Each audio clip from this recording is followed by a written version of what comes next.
आप सभी भाई बहनों का आध्यात्मिक ज्ञानात्मक चैनल की संध्या बेला ज्ञान कक्षा में एक बार फिर स्वागत है। आज की चर्चा का विषय है विवाह संस्कार, बैंड बाजा और मादक पदार्थ। देखिए, इन तीन अलग अलग शब्दों द्वारा हमने प्रकृति के तीन गुणों की स्थितियां दर्शाई हैं। जैसा कि हम सभी भाई बहन जानते हैं, ये माया, ये प्रकृति त्रिगुणात्मक है। तमोगुण, रजोगुण और सत्वगुण की स्थितियां हैं। तमोगुण से अच्छा रजोगुण है, रजोगुण से अच्छा सत्वगुण है।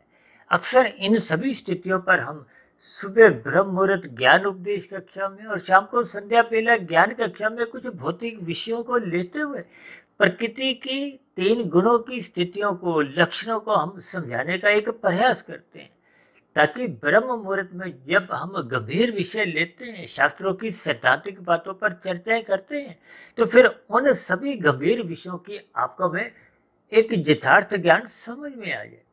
क्योंकि शाम के देखिए कुछ विषय पढ़ने में सरल से लगते हैं, लेकिन क्योंकि इन सभी स्थितियों में हमारा एक उद्देश्य होता है, लक्ष्य होता है कि किसी तरह इन भौतिक विषयों में त्रिगुणात्मक स्थितियां ढूंढी जाए। इसीलिए आज हमने देखी कि विवाह संस्कार को एक सात्विक स्थिति से दर्शाया है, ये बैंड बाजा की स्थितियों से हमने एक राजसी स्थितियों से दर्शाया है, और मादक पदार्थों की स्थितियों को हमने ये एक काले रंग से दर्शाया। यूँ तो देखिए, तकनीकी रूप से आपके हमारे सबके ही ये जो स्थूल शरीर है, भले ही मनुष्य का, ये तामसी कहलाते हैं। ये पृथ्वी, जल, अग्नि, वायु, आकाश, ये पांच स्थूलभूत भी तकनीकी रूप से तामसी कहलाते हैं। और ये जो पांच भोग्य विषय हैं, जिन भोग विषयों के कारण ही आपके हमारे स्थूल शरीर का माता के गर्भ में निर्माण प्रक्रिया आरंभ होती है, इन पांच भोग्य विषयों को, गंध, रस, रूप, स्पर्श और शब्द को तामसी कहा गया। उन सभी स्थितियों को आपको हमें ज्ञान पूर्वक समझना चाहिए, अन्यथा भोग दृष्टिकोण से फिर आपको हमें शास्त्रों की मूल बातें समझ नहीं आती। इसलिए आज हमने देखे विवाह संस्कार, बैंड बाजा और मादक पदार्थ, ये बहुत ही सरल शब्द हैं, जिनका वास्ता आपके हमारे जीवन में, आपके हमारे व्यवहार में अक्सर ये स्थितियां देखने में आती हैं, और हम इन सभी स्थितियों में अपना अपना अनुभव रखते हैं। इन सभी स्थितियों को आपको मैं ज्ञान पूर्वक समझना चाहिए, क्योंकि शास्त्र तो बार बार कहते हैं तमोगुण से 10 गुना अच्छा रजोगुण है, रजोगुण से 10 गुना अच्छा सत्वगुण है। इसलिए तो बार बार कहा जाता है कि सत्वगुण का संग करो। हालांकि शास्त्रों में तो देखिए, आपके हमारे जो स्थूल शरीर की जो इंद्रियों का दोष है, यानी भोग विषयों की जो एक लोलुपता है, इसको शास्त्रों में भी इंद्रिय दोष के रूप में स्वीकार किया गया। यानी कि स्थूल शरीर का पांच भोग्य विषयों के प्रति एक सजातीय संबंध, और सजातीय संबंध की देखिए तकनीकी स्तर पर हम निंदा कर भी नहीं सकते, लेकिन इनको एक मर्यादा में रखने का शास्त्रों में एक विशेष स्थितियां समझाई गई। इसीलिए तो ये विवाह को संस्कार के साथ जोड़ा गया, क्योंकि बचपन अवस्था तामसी होती है, किशोर अवस्था से रजोगुण प्रधान होना आरंभ होता है। जब रजोगुण प्रधान होना आरंभ होता है और युवावस्था में आते आते ये विशेष स्तर पर एक स्थिति प्राप्त कर लेता है। इसीलिए युवावस्था में तन के स्तर पर किसी प्रकार की कोई निंदनीय स्थितियां उत्पन्न नहीं हो, इसलिए ये विवाह को एक संस्कार के साथ जोड़ा गया। देखिए, 16 संस्कार आपके हमारे शास्त्रों में समझाए गए। गर्भाधान संस्कार आपके हमारे जन्म होने से पूर्व की स्थितियां हैं, और अंतिम संस्कार, अंत्येष्टि संस्कार एक मरने के बाद की स्थितियां हैं। इन दोनों ही स्थितियों में जीवात्मा यानी आत्मा उस समय विशेष में नहीं होती। ये सभी स्थितियां आपके हमारे लिए ये एक संस्कार रूप में, धर्म के रूप में, ताकि आपके हमारे जीवन में मर्यादाएं बनी रहे। देखिए, बिना मर्यादाओं के तो आपका हमारा जीवन एक पशु तुल्य है। शास्त्रों में तो यहाँ तक कहा गया, जो मनुष्य सत्संग नहीं करता, सत्वगुण का संग नहीं करता। देखिए, जब प्रकृति के तीन गुणों में तमोगुण से अच्छा गुण रजोगुण कहा गया है, रजोगुण से अच्छा गुण सत्वगुण कहा गया, और शास्त्र बार बार कहते हैं सत्वगुण की प्रशंसा करो, रजोगुण के प्रति उदासीन रहो, और तमोगुण की कहा जाता है निंदा करो। आज स्थितियां कुछ बिगड़ सी गई हैं, देखिए ये जो विवाह संस्कार को हमने एक सात्विक स्थिति से जोड़ा है। यह विवाह संस्कार का अभिप्राय देखिए उन एक फेरों की स्थिति से है जो लगभग बहुत ही सूक्ष्म स्तर पर एक विवाह के रूप में आंकी जाती है, जबकि ये बैंड बाजा की स्थितियां, ये मादक पदार्थों की स्थितियां, देखिए मादक पदार्थों का अभिप्राय एक मद्यपान से भी लिया जाता है और मादक पदार्थों यानी कि नशीले पदार्थों से भी लिया जाता है, यानी कि शराब से भी लिया जाता है, सिगरेट से भी लिया जाता है, और भी देखिए जो मादक पदार्थ हैं उनसे भी लिया जाता है। लेकिन आप ये जो अपने जीवन में विभिन्न प्रकार के जो हम भोग लेते हैं उन सभी को भी आप इन सभी पदार्थों में तामसिक स्थितियों में समझ सकते हो। यानी कि आपके हमारे ये जो 3 स्थितियां हैं, सत्वगुण को हमने देखिए विवाह संस्कार के साथ उन फेरों की स्थितियों से जोड़ा है। यानी कि आपके हमारे जीवन में ये रजोगुण की स्थितियां और तमोगुण की स्थितियां तो बढ़ती जा रही हैं, और आजकल तो देखिए पिछले कुछ समय पहले जिनकी बहुत अधिक चर्चा भी हुई थी, ये प्री वेडिंग जैसी स्थितियां भी देखने को आई थी। तो ये नाच गाने की स्थितियां, बैंड बाजे की स्थितियां, नृत्य की स्थितियां, मादक पदार्थों का सेवन, ये सभी तामसी राजसी स्थिति है। यानी कि जब समाज में रजोगुण और तमोगुण की प्रधानता बढ़ने लगती है तो फिर ऐसी स्थितियों में देखिए सत्वगुण अपने आप ही गौण माना जाता है, क्योंकि जब ये रजोगुण और तमोगुण बिगड़ने लगते हैं, देखिए रजोगुण का बिगड़ना ही मनुष्य को तमोगुण में गिराता है, जबकि तमोगुण की तो शास्त्र बार बार कहते हैं निंदा करो। आज देखिए निंदा करना तो दूर की बात है, इनकी प्रशंसा होने लगी है, यानी कि बैंड बाजा की भी प्रशंसा होती है। हालांकि रजोगुण प्रत्यक्ष रूप से आपका हमारा कोई पतन नहीं करता, हालांकि ये मौज मस्ती की स्थितियां, खेल तमाशे की स्थितियां, उन्हीं में ही ये देखिए बैंड बाजा की स्थितियां भी एक जब अमर्यादित होने लगती है तो फिर ये आपका हमारा पतन करती है। देखिए रजोगुण तमोगुण पड़ोसी है। रजोगुण तब तक ही एक मर्यादित रहता है जब वो सत्वगुण की लगाम द्वारा एक नियंत्रित रहता है। जैसे ही सत्वगुण की लगाम छूट दी जाती है, या कमजोर हो जाती है, या हट जाती है, या हटा दी जाती है, देखिए किन्हीं भी स्थितियों से आप इस बात का एक मूल अर्थ समझ ही सकते हो। अब देखिए प्री वेडिंग की स्थितियों में तो कोई ये विवाह संस्कार की स्थितियां तो थी ही नहीं, यानी कि इनका अभिप्राय क्या है कि केवल रजोगुण और तमोगुण की ही स्थितियां जब समाज में बढ़ती जाती हैं तो फिर ऐसी स्थिति में मर्यादाएं टूटना स्वाभाविक है, धर्म की स्थितियां कमजोर होने लगती हैं। और हम तो बार बार कहते हैं जब जब धर्म की स्थितियां कमजोर होने लगती हैं तो फिर ये अर्थ और काम, देखिए 4 पुरुषार्थ हैं, धर्म अर्थ काम मोक्ष। मोक्ष का लक्ष्य तो आपके हमारे जीवन में तभी प्राप्त किया जा सकता है जब आपका हमारा अर्थ और काम धर्म की 4 दीवारी से मर्यादित रहे। हम तो बार बार यहाँ तक कहते हैं धर्म की 4 दीवारी इतनी मजबूत रखो, इतनी ऊंची बनाओ कि ये अर्थ और काम उस दीवार को तोड़ ना सके, उस दीवार को लांघ ना सके, कूद ना सके। इन सभी स्थितियों की जब तक हम भावार्थ नहीं समझते, क्योंकि आज देखिए ये रजोगुण और तमोगुण की ही प्रशंसा होती हुई दिखाई देती है, जबकि शास्त्र बार बार कहते हैं प्रशंसा केवल सत्वगुण की करो। इन सभी स्थितियों पर आपको मैं यथा संभव चिंतन करना चाहिए।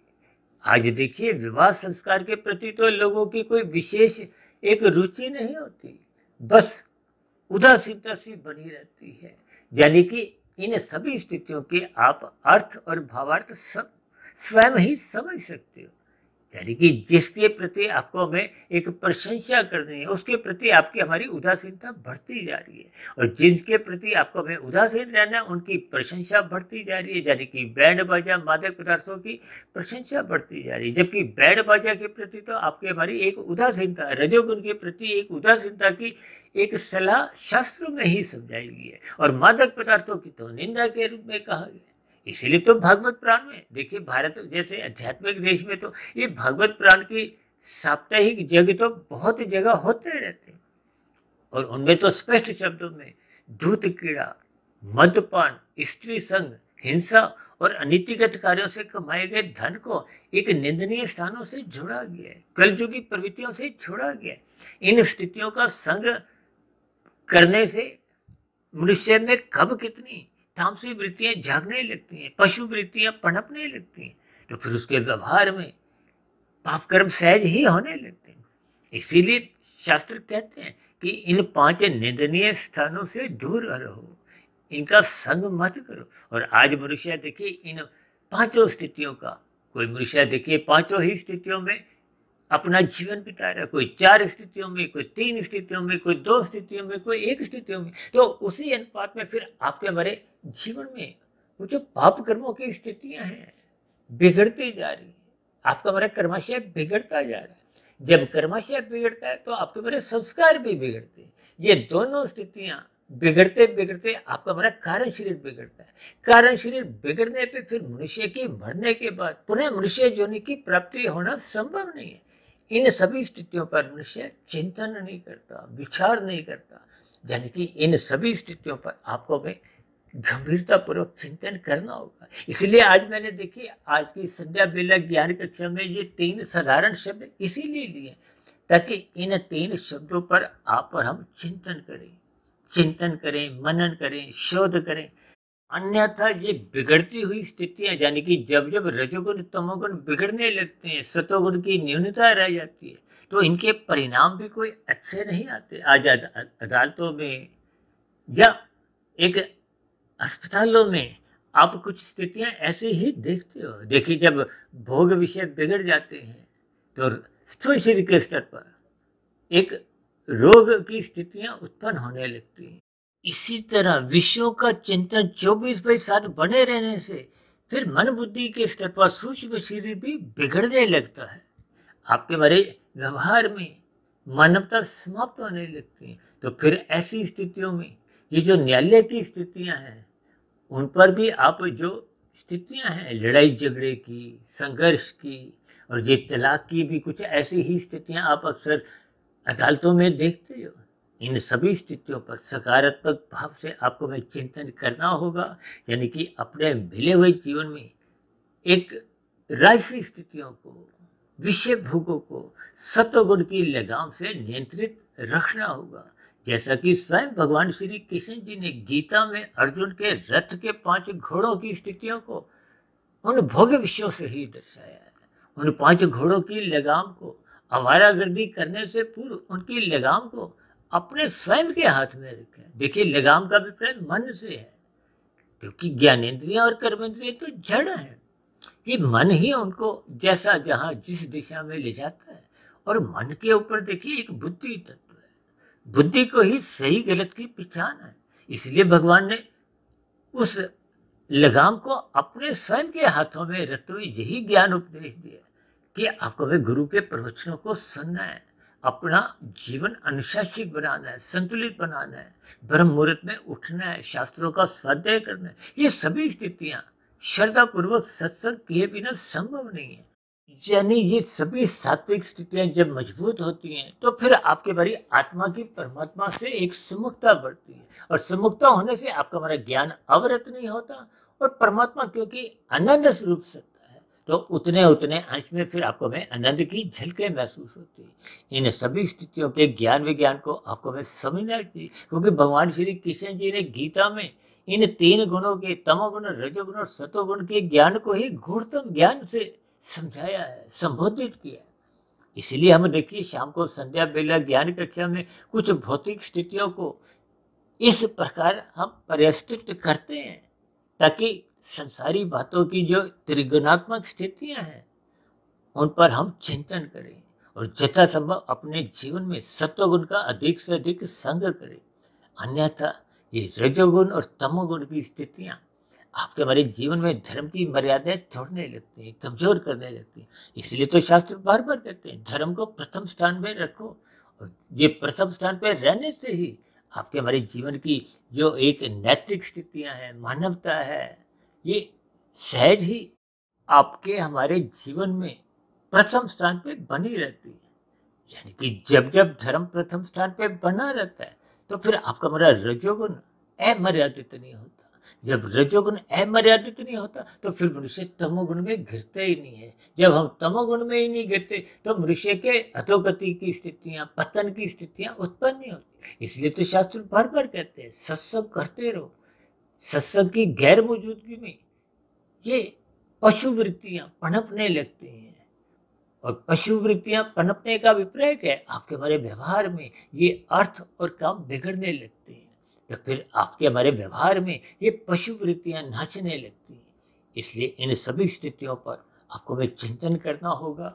अपनी सात्विक स्थिति मजबूत करने के लिए रात को मौनात्मक स्थितियों से बचना होगा, ताकि रात की जो हानिकारक स्थिति है उनको हम अपने जीवन से दूर करें और सुबह ब्रह्म मुहूर्त में उठकर लाभदायक स्थितियों से जुड़ते जाए, ताकि दिन में जब राजसी संसारी स्थितियां आपके हमारे जीवन के इर्द गिर्द मंडराती हैं, उन स्थितियों का हम एक मर्यादित संग करें। इन सभी स्थितियों पर आप चिंतन करें और जितना संभव अपना सत्वगुण बढ़ाएं, तो ऐसी सभी शुभ सात्विक स्थितियां हम सभी भाई बहनों के जीवन में भी क्रमशः बनना आरंभ हो।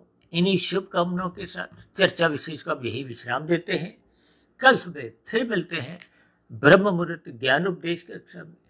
तब तक आप अपने आध्यात्मिक मित्र सुधीर भाटिया फकीर को इजाजत दें। आप सभी भाई बहनों को बहुत बहुत शुभ रात्रि और सुबह ब्रह्म मुहूर्त में उठने के लिए मेरी ओर से बहुत बहुत शुभकामनाएं। फिर भी आज की चर्चा संबंधित आपके मन में कोई प्रश्न उठ रहा हो, क्योंकि आज की चर्चा के जो 3 शब्द ही बहुत ही अपने आप में कुछ एक विशेष महत्व रखते हैं। कुछ आश्चर्यजनक शब्द भी आप महसूस कर सकते हो। यानी कही गई स्थितियों पर आपको फिर भी किसी प्रकार का कोई प्रश्न हो, कोई मन में सुझाव आ रहा हो, या मेरी कही गई बातों पर आपको किसी प्रकार की कोई आपत्ति हो, शिकायत हो, तो इन सभी स्थितियों का नीचे दिए गए कमेंट्स बॉक्स पर और प्रश्नोत्तर ज्ञान कक्षा में सदा ही स्वागत है। इस चर्चा विशेष को ध्यानपूर्वक, धैर्यपूर्वक, गंभीरतापूर्वक सुनने के लिए आप सभी भाई बहनों का बहुत बहुत धन्यवाद।